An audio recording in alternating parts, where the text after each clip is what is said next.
नमस्कार, आप देख रहे हैं सी न्यूज भारत। मैं हूं आपके साथ आकांक्षा यादव। वक्त हो चुका है न्यूज बुलेटिन का, तो चलिए रुक करते इस वक्त की खास खबरों की तरफ। बांदा जनपद के बबेरू कस्बे के आहार बस स्टॉप पर बुंदेलखंड इंसाफ सेना के राष्ट्रीय अध्यक्ष एएस नोमानी ने अपने कार्यकर्ताओं के साथ किसान बिल विरोध के चलते मुंडन करवाया और साथ ही मुंडन के बाद विधायक चंद्रपाल कुशवाहा के आवास पर जाकर किसान बिल का विरोध प्रदर्शन किया और उनको ज्ञापन भी सौंपने का कार्य किया। इस मौके पर बुंदेलखंड इंसाफ सेना के राष्ट्रीय अध्यक्ष एएस नोमानी एवं राष्ट्रीय उपाध्यक्ष अमित पटेल एवं जुगल किशोर पटेल के साथ बुंदेलखंड सेना के दर्जन भर से अधिक कार्यकर्ता मौजूद रहे। नाम क्या है आपका? मैं एएस नोमानी बुंदेलखंड इंसाफ सेना का राष्ट्रीय अध्यक्ष हूँ।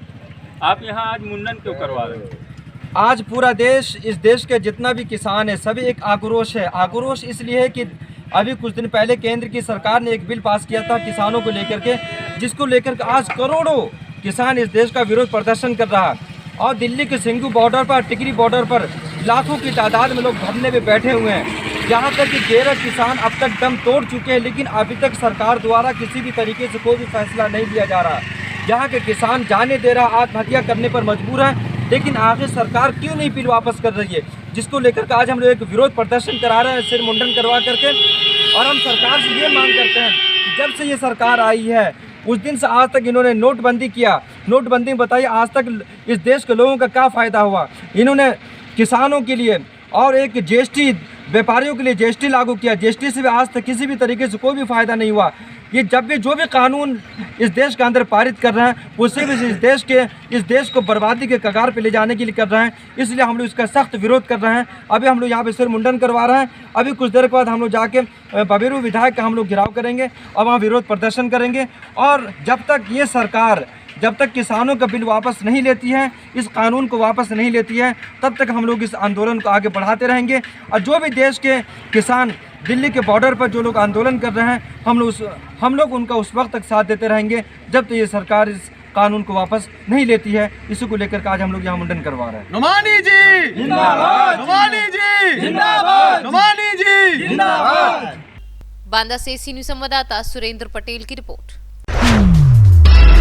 बांदा में सपाइयों ने किसान विरोधी बिल को लेकर प्रदर्शन कर राज्यपाल को संबोधित ज्ञापन जिलाधिकारी को सौंपा। कांग्रेसियों ने किसान विरोधी बिल की वापसी की मांग करते हुए सरकार पर निशाना साधा व किसानों के हित की लड़ाई लड़ने के साथ आंदोलन की भी चेतावनी दी व सरकार को उखाड़ फेंकने की बात कही।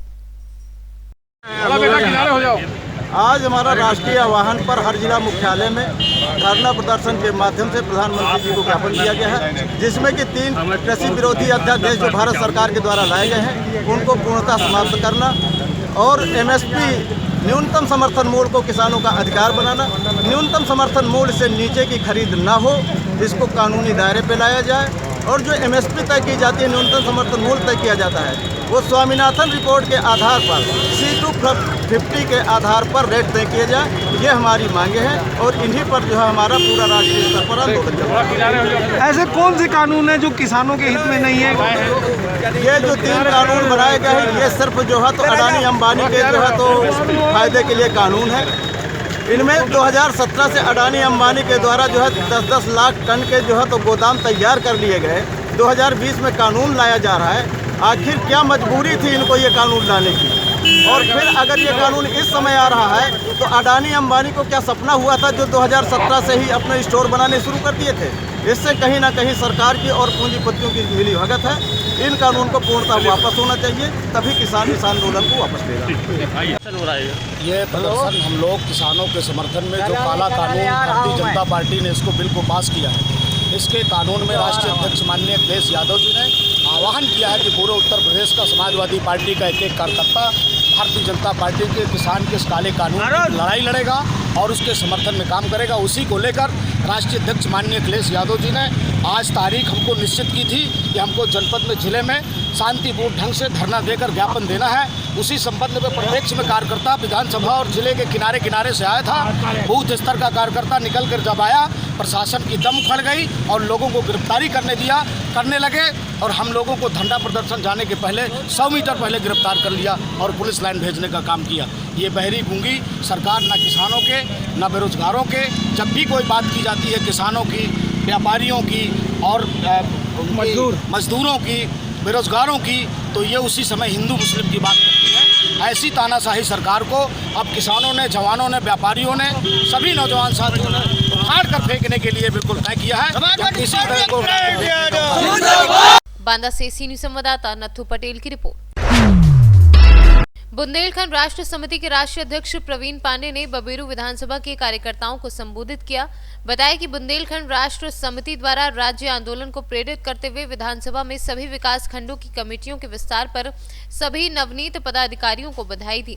बुंदेलखंड राष्ट्र समिति के द्वारा गरीब बच्चों के लिए बीआरएस पाठशाला, तालाबों की सफाई, वृक्षारोपण के लिए भी काम किया जाएगा। वहीं अन्य कार्यकर्ताओं ने बुंदेलखंड राज्य की अन्य समस्याओं पर भी चर्चा की। साथ ही बुंदेलखंड की शिक्षा व्यवस्था पर विशेष चर्चा हुई। विधानसभा की बैठक में हमारे विधानसभा के अध्यक्ष राकेश पटेल जी, विधानसभा उपाध्यक्ष शशि गुप्ता जी, मीडिया प्रभारी अज्जू श्रीवास्तव जी, बीआरएस प्रमुख डालचंद जी, सुरेंद्र पटेल जी, रामचंद्र कुशवाहा जी, प्रभा सिंह जी, संतोष गुप्ता जी, सुमन कश्यप जी और नगर अध्यक्ष गुप्ता जी और हमारे बगल में बैठे हुए श्रीकांत द्विवेदी जी। साथियों, आप सब लोग निश्चित रूप से समाज के बहुत ही बहुमूल्य अंग हैं, क्योंकि हर व्यक्ति इस समय अपने कार्यों में व्यस्त है, लेकिन आप लोगों ने अपना समय निकालकर इस बैठक में अपनी उपस्थिति दर्ज कराई, तो निश्चित तौर पे आप कहीं ना कहीं विशेष हैं। प्रभु ने कुछ इच्छा आपके मन में जागृत की। जो लोग पदाधिकारी नहीं, वो भी अगर आए वो तो बहुत ही ज़्यादा, भाई जो पदाधिकारी हो गए पहले जुड़े हैं, कुछ लोग ऐसे भी हैं जो आ गए, वो तो बहुत ही। बांदा से सी न्यूज़ संवाददाता नथु पटेल की रिपोर्ट। कस्बा कमासिन में 2 किलोमीटर दूर नंदन डेरा में एक नवविवाहिता ने गले में साड़ी का फंदा डालकर अपनी जीवन लीला समाप्त कर ली। घर वालों ने पुलिस को सूचना दी। पुलिस ने पहुंचकर पंचनामा कर शव को पोस्टमार्टम के लिए भेज दिया। अभी तक किसी भी तरह की कोई तहरीर थाना कमासिन में नहीं दी गई है। थाना अध्यक्ष रामाश्रय सिंह ने बताया कि तहरीर आने के बाद कार्यवाही की जाएगी। बांदा से सी न्यूज़ संवाददाता नथु पटेल की रिपोर्ट। फिलहाल के लिए न्यूज़ बुलेटिन में बस इतना ही। देश और दुनिया की तमाम बड़ी खबरों के लिए जुड़े रहे सी न्यूज़ भारत के साथ। हर खबर आपके साथ, आपके हाथ।